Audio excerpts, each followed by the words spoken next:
What's up, Snackcasters? Sup?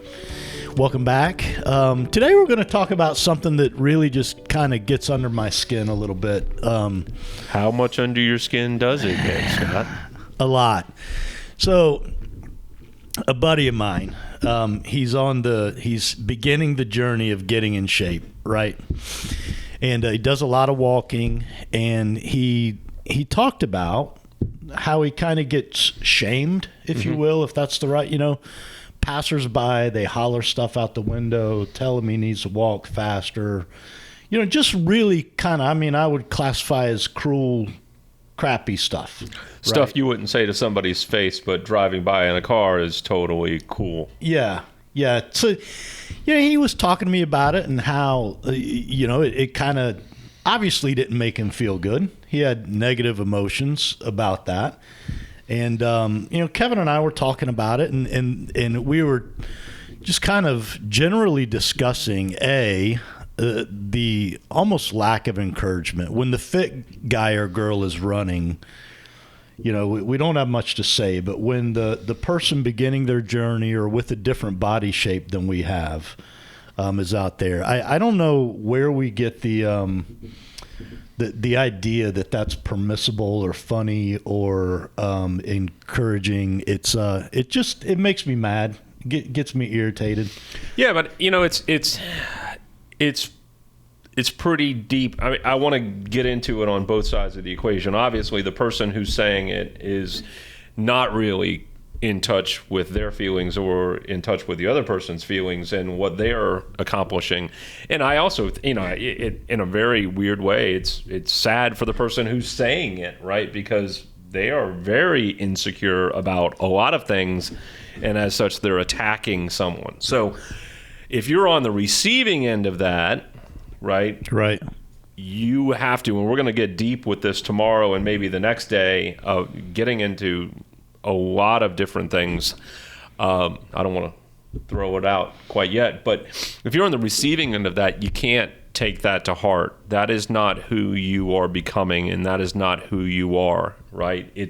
You are starting on a different path. You have to shake that stuff off like Teflon Don and look at your goals and go out and get it. And I know it hurts. I know it may uncover a lot of... Oh, man, it makes me want to give it back, right? Like, pull the car over. Right. Come get some. Right. Yeah, but, you really can't. I saw a motivating article, video that I sent you earlier this morning on it, and the guy was saying, hey, if you focus on the trees... This is great, yeah. Right? If you're snow skiing and you're going through a very small path and there's trees all around, if you focus on the trees, you're going to hit a tree, right? If you focus on the snow and you focus on the path, you're going to make it through just fine. So I know this is easier said than done, because a lot of times these aren't just words. What they are doing is they're ripping off a scab of some real deep potentially right undercovered feelings. It's not just that I gained 40 pounds. It's how I gained 40 pounds is probably coupled with depression and anxiety and stress. Well, and maybe and bad we all come to experiences. our own realization. Some people never do. Some people are big their whole life and they're fine with that, and other people decide that they want to make a change.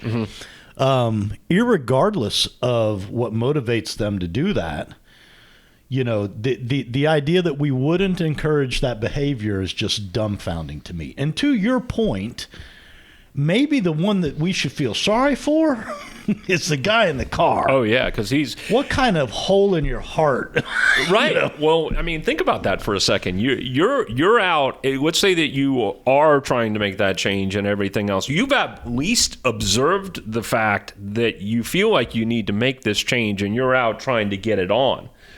The person who made the comment is absolutely ignorant to the fact that they have to make changes in their life as well. Well, my buddy's comment started with an F and ended with "uck you." in some sort of appendage in the air, I bet. Yeah. So I don't know, man. Hey, you're number one. If there's somebody in your life starting a journey, they need encouragement more than you probably realize.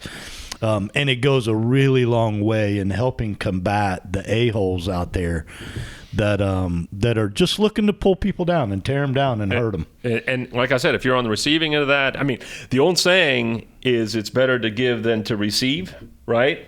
So flip that over, and that person throwing out that negative comment really should be, you should feel sorry for that person. That person's in a deep, dark place. That's true.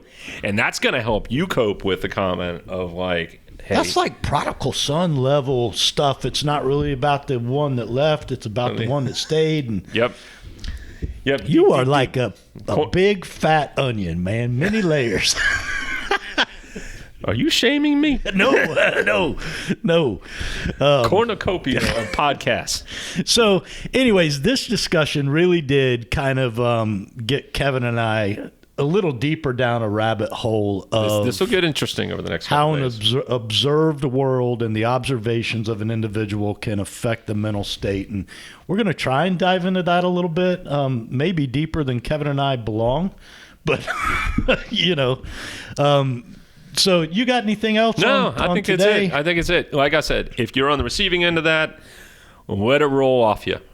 Pray for that person that said it. Make a meditate. Give them good vibes. Whatever it is you do, do something for that person. Like even just wish them good luck. And, so the finger and that will help you 100,000%. You're right.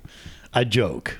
The honest reaction is not a good one, but to your point, if you can rise above it, I think that's a much more healing, healthy. That puts you back on your path. Right. So right. Questions, comments, criticisms. Juan Machado's still here. If you want his phone number, let us know. He's taking people to the beach.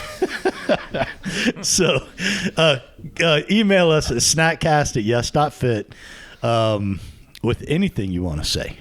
Stay moving. See you.